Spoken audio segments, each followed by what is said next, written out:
Good morning, everybody. We are back, and I first and foremost want to thank you all for taking time this morning to join me on this YouTube. Also, we got a good grant today. This grant is for both small businesses and nonprofit. Normally, you got to pick which side of the fence you're on, but with this one, it doesn't even matter. And then it's up to $20,000. So I'm excited for this one. As always, if you get anything of value, if you can please like the video, subscribe to the channel, put on your notification bell so you don't miss anything. Leave me a comment. And also, as I've said before, if this opportunity does not fit your business, please share it with others, because again, it's just too much money being left on the table. And we are in a point now where I want us all to be able to get some of the money that is not always advertised in different groups. I've started a Patreon. Now, with the Patreon, you have to connect it to your Discord in order to get inside and see all of the grants that I am posting.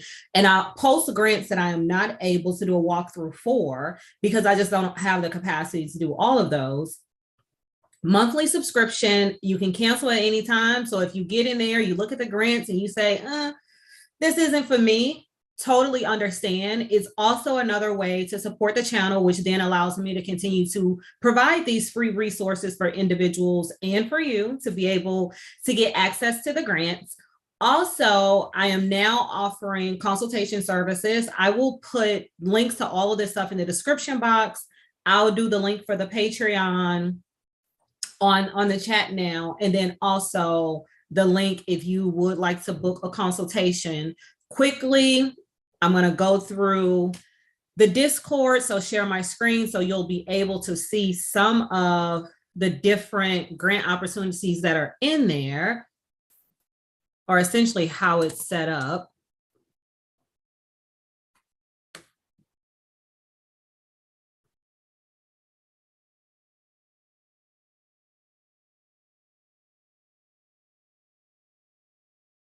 So over here is the channel. And then I have them categorized. You have your general section, which is just a conversation like here. I let everyone know that I'm getting ready to go live. And then we also have our for-profit grants listed. You have the nonprofit grants. You have state-specific grants.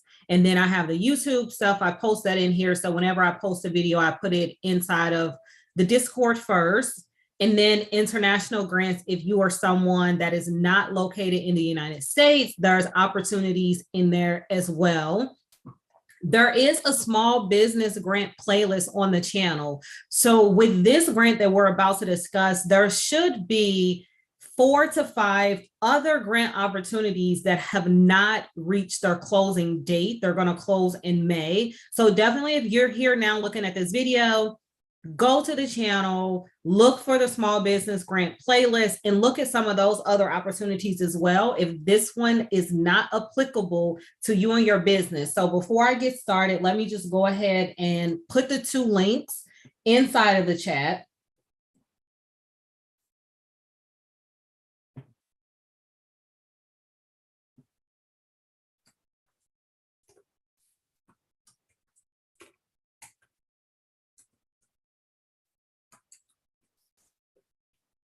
Okay, so now that the links are in there, so this grant it's very different than what I've ever seen before. So this grant is literally if you are interested in ending poverty. Now, when we say ending poverty, not necessarily, you're going to save the world, but essentially just moving that needle. However, they give you, I think it's like 7 different tracks on how you can do this. So they literally provide you with all the information, what they are currently looking for. They're actually looking for individuals who do not have businesses, interested in becoming entrepreneurs, because they're going to help you throughout the way. So if you're somebody that has been sitting at home thinking about, okay, what can I do to contribute to strengthening the education gap, strengthening healthcare for individuals, and I have these great ideas, but I really don't know what to do next with this idea. Or if once you look at their other tracks that they have listed, you're like, you know what, I think I could do that.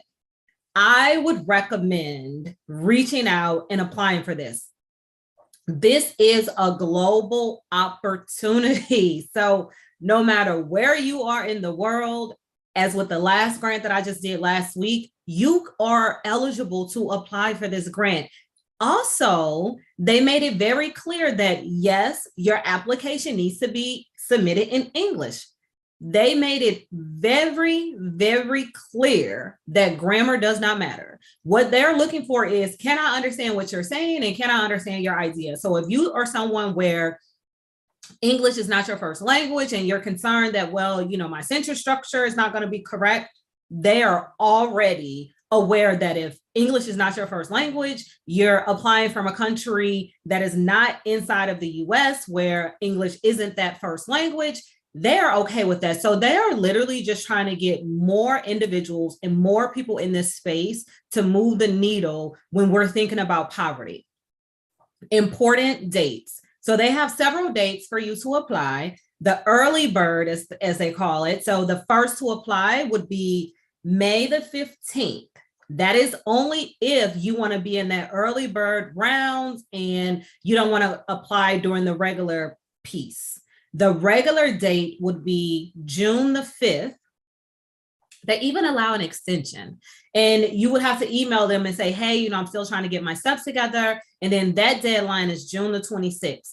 Now, this is a rolling application, and they put 2 goal dates in the application, which is kind of confusing because one space they said, or one part rather, they said that they would try to get back to you in 3 weeks. But then in another part, they said 4 months. So what I am going to guess, which is not going to be factual, is that possibly the 3 weeks is tied to if you applied during the first round, within 3 weeks, they will let you know if you've made it to the second round. But then maybe by 4 months, they'll let you know that, hey, we've decided to go with someone else, or if it's going to take a 4-month process to pick the finalists. I don't know, but that's what I got. There's 2 requirements. You're going to have to submit what they're calling concept notes. And the concept notes, they literally, when I say walk you through everything that they're looking for, and we're actually going to go through the application, it's different questions that you need to answer. They're asking you, similar questions about your track, which one are you going to select, your vision, your concept, but then mainly they're asking you about your passion. So the things that they're going to judge you on is if you're succinct. So again, being concise, being brief. The concept notes can only be 2 pages. And the amount of information that they're asking you, they'll say 2 to 3 sentences. And another thing they're asking is, please do not give them a lot of background information on, statistics associated with whichever track you pick, because they said, look, we know this. What we're trying to see is, do you have something that is scalable? And that's also important too. So it doesn't necessarily have to be a product. It could be a service, but then how do you scale this service? Do you have, if you're doing education, do you have a program and then you teach multiple teachers in an effort to reach the masses? And then they're essentially implementing your program at various schools in communities where education is essentially, I'm going to say, limited. Or it could be at a school that's not accredited. What does that look like? The second piece that they're looking for is if you're submitting as an individual or if you're submitting as a team, they need your resume. Your resume can only be 1 page. And then making sure that your resume ties in with what you're asking from them. So when I think about if you're going to start a new program, so essentially all this stuff is going to be new. You need to tie in whatever leadership experience you've had, whatever experience you had implementing something that was new. For example, with myself, let's assume that I didn't have teaching experience because I've taught in the past and I currently teach individuals. I actually teach a small business management class at a school in St. Louis. But if I didn't have this experience, what I would say is in 2 of my previous jobs, my role were new roles that had never been implemented, never existed. So for me, I walked in with no processes, no policies, no procedures, no blueprint, no anything. So essentially, I had to build a department from the ground up, and I had to do that twice. So even though I don't have the experience with teaching, I don't have the experience with the statistics associated with, lack of education and what does that look like and how do we change that and how do we shift things, I do know how to walk in without knowing and then putting that infrastructure in place. So you have to be creative if you don't have the experience, yet you have the passion that is associated with that. And then in the second round, so now you've made it, let's say you make it through the first round. The second round is going to be a group of short questions or short answers to these questions they're looking for. And with that, you have 2 weeks to respond. Again, please make sure that you are using some type of email address that you check religiously. And then also, because they give you their email address, add it. I don't know how to do all of that, but add it so it doesn't go to your spam. So then that way, when they notify you that you're selected to go to the second round, you will be ready to do that. And then also, when they're thinking about who they're going to select for that second round, one of the things I will say, you have to be willing to be a full-time entrepreneur and fully committed to this track that you're going to select with them. So if you know you got a full-time job that you're not trying to leave, you got your own business already that you're not trying to leave, this is probably not the best grant opportunity for you. But if you truly, and that's why they say passion has to be there. But if you're truly passionate about whichever track that you select, you're probably going to be willing to give it up, right? If you get selected for this. Because also on top of this, if you are selected for the final round and you are selected as a winner and they select 15 proposals to assist with. So when they say assist, not only are you going to get a plethora of mentors, you're also going to get their assistance with finding additional funding once your idea is proven. So again, this can be in the idea stage. It doesn't necessarily have to be that you are limiting yourself to establish. And me reading all the rules, it doesn't seem like they are interested in established businesses. It seems like they're interested in individuals that have been trying to figure out, how do I move this particular idea that I have? And they're ready to support that. So what I'm going to do now, I'm going to share my screen and we're going to go through this application and go through more of the questions that they list for us.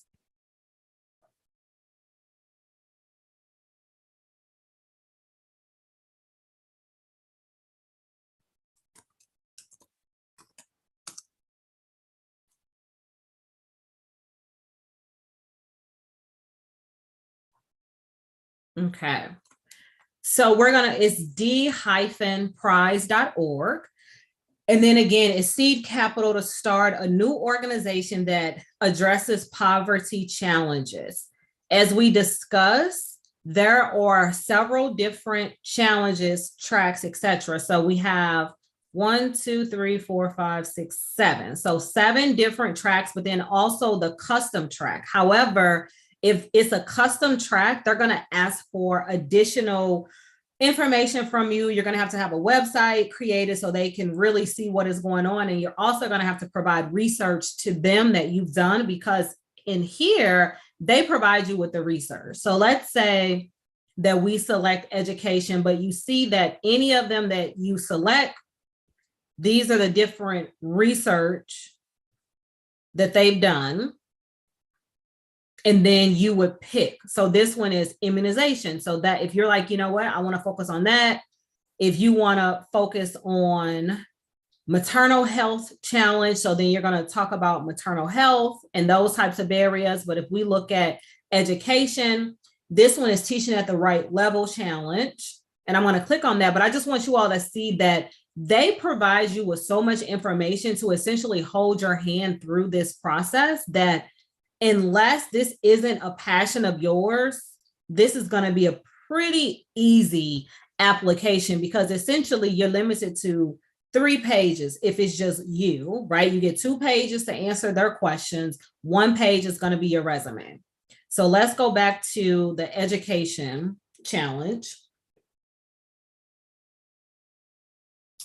Hi, Sharonette. Yes, this will definitely be saved on YouTube. I typically go live just in case individuals have questions while I'm going through it, but definitely as soon as the live is finished, I'm gonna save it to YouTube and make sure that it stays public. And then if you have additional questions, please make sure to leave me a comment, because I do read them and I do respond to them.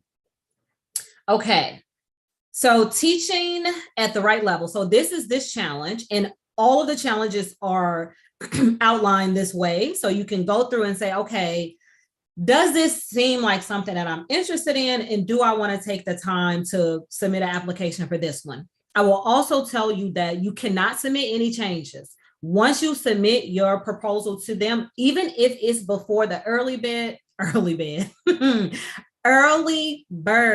deadline, even if it's before the early bird deadline or the regular deadline or the extension, any subsequent notes, questions, etc., they're not accepting them. If you go over their page limit of 2 pages, they're only going to read the first 2 pages. So if your first 2 pages is telling them about statistics that they already know about, and then the meat of what you're telling them is page 3, you're not going to get the grants, not the grant, you're not going to make it to the second round. But then more importantly, if you're not able to follow those basic instructions, even if you have 3 pages and the meat is in the first 2 and they get more interested, I don't think they will move you to the second round, because they're, like I said, they're literally holding your hand through this process. So when you're thinking about teaching at the right level, which when I read through this, I was intrigued by it, because essentially what they're saying is we're not teaching you based off of your age, grade, etc. We're meeting you where you are. So if you are a 10-year-old and you're reading at a first grade level, that is where we're going to meet you at. We're not going to try to accelerate you and say, we're just going to start throwing you information that you should know at the age of 10. We are going to have, to be additional programming, etc., where we're going to literally teach you from, I guess, second grade, because you clearly have accomplished first grade. So we're going to work with you second grade, third grade, etc., until we get you to the correct level. And eventually you will be caught up with your classmates by the time you graduate, which is what they're hoping would happen with these types of programs. So here they give you all of the research, and then they tell you what they're looking for. So here, you must have a vision to reach 50,000 students. So that's 1,000 classrooms. So that's why I was saying earlier, whereas, okay, you can't be the only person going to all these classrooms. Maybe you create a system and then you train other teachers on this system, or you create this system where it's virtual learning, where it's just recordings. You record them and you sell that package or that product as a bundle to someone that, okay, if you're currently reading at a first grade level and within 6 months, we can have you at this level, which will require them to spend 2 hours a day after school. And it would require the support of the mother, the father, or if they choose to hire a tutor, and maybe you have a group of tutors that can be hired to then work with individuals who have purchased your program, so they have that touch if people prefer to have face-to-face. Now, I am literally saying all this stuff off the top of my head, so some of it might make sense and some of it might not make sense, but when I do these grant videos, I kind of like to do the information or provide the information as it comes. As you all know, I don't edit videos. I don't know how to edit videos. So you're going to get the bloopers. You're going to get, that didn't really make sense. But literally, this is what it should be. It should be a brainstorming session with yourself and your team, if you're going to have a team, and then you can pull out what works and what doesn't work. And then it says within 5 years. So you got plenty of time. I think that's a long time to be able to reach 50,000 students. And it enables the first step towards this vision by supporting a small test pilot of your idea that helps anywhere from 100 to 250 students. So here you're going to, as I said before, they want to provide funding to help you test things on a small scale. And then once they realize that this is sustainable, they're going to assist you with finding additional funding to then reach the masses of the 50,000 students or 1,000 classrooms. Here they tell you, so if you had never even heard of TAL or however you pronounce that, they give you all of the information. And then down here, it provides you with the case study, so you can click here and read additional information if this is intriguing to you. And then they also talk to you about working with the government partnerships, who are the members of your implementation team. So these are the individuals where you're going to have to provide their resumes, and also what is it that they have that is going to be a benefit to the group that is then going to want to make them provide you with the $20,000 to support this idea. Data collection, obviously, you're going to have to collect some type of data because that's how you're going to figure out, okay, how can I scale this and what is the impact? And if you're going to, how are you going to be able to reach 150 to 200 students that they are looking for? And then market conditions, they're interested in reaching the most underserved students. This generally means students who lack reliable internet access.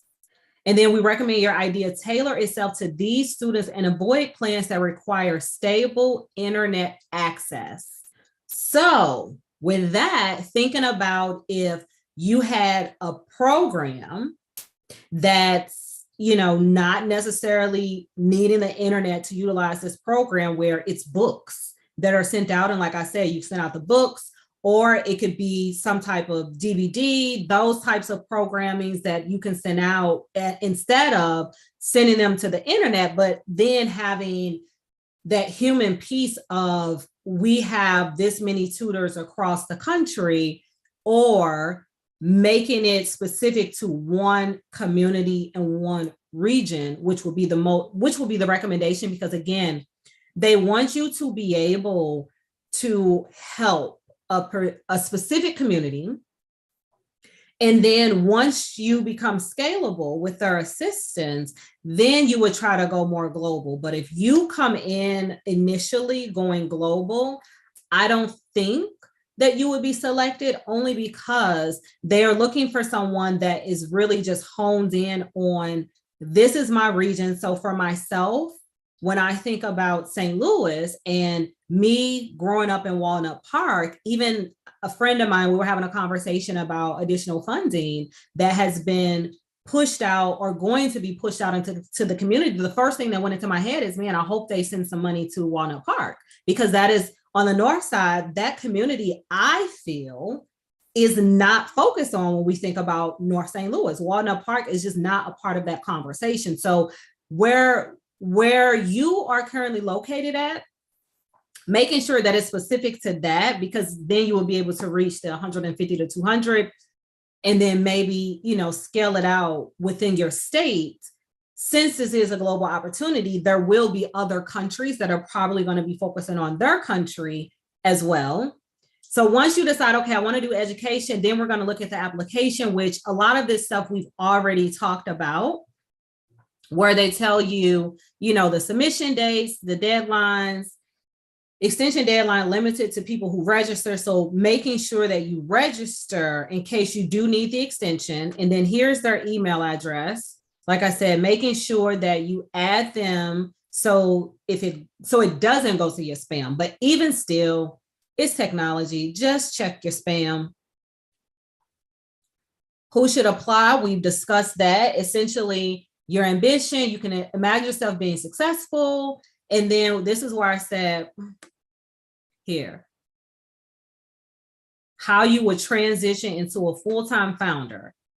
So if you know that you're not trying to be a full-time entrepreneur, you're not trying to focus full-time on the different tracks that they selected, I would not recommend that you apply to this opportunity.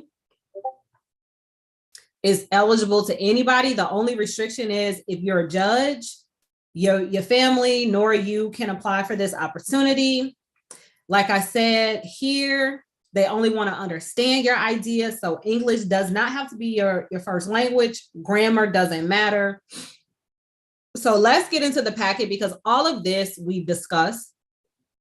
And then the judging, where again, be succinct, so concise, keep within the scope. So if you're talking about education, don't then all of a sudden start talk about healthcare and you only have 2 pages to provide the information to them.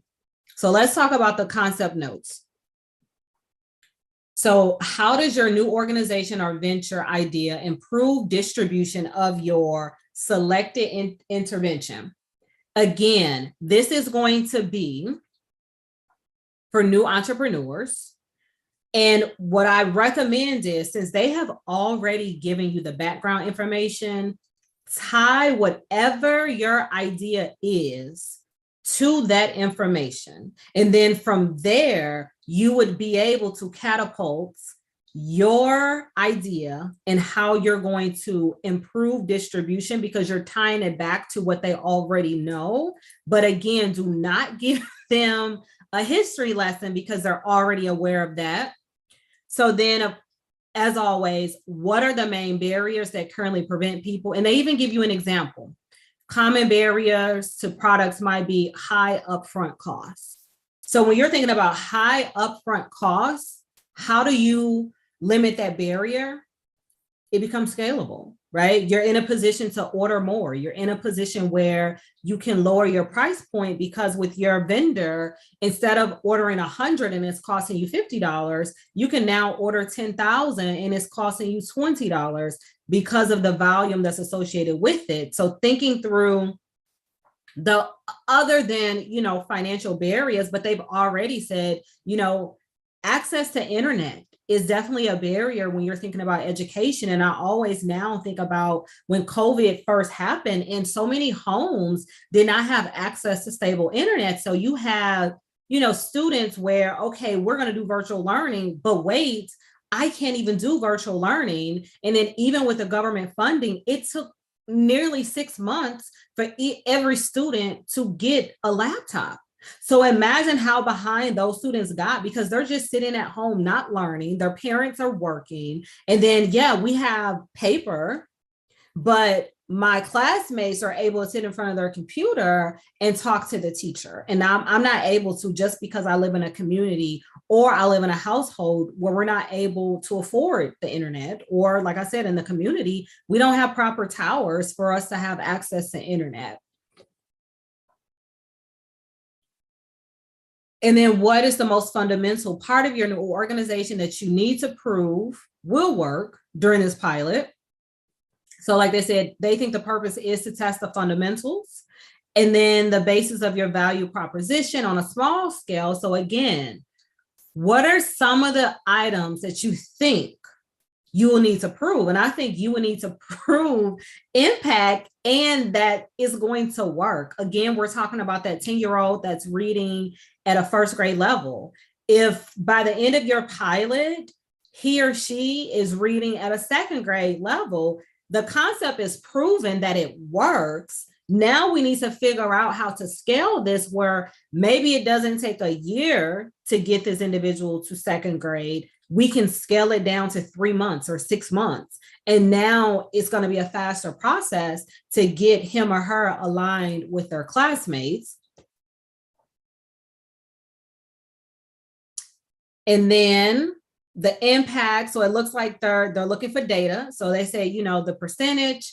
So again, looking at the numbers, figuring out the impact, and then thinking about your idea, your work, your project, etc. And it could be an old idea that you tried before and you're like, oh my gosh, I wasn't able to continue this because I ran out of funding. Or, I didn't have the time to do it anymore. I didn't have the support. So those are things to think about as well. If you do have something that you used to work on, but for whatever reason, you weren't able to move forward. And then they said it's best to put this in a table. So 3 months, 1 year, and 2 years. How many proven interventions do you plan to distribute? And then how many people will you directly help?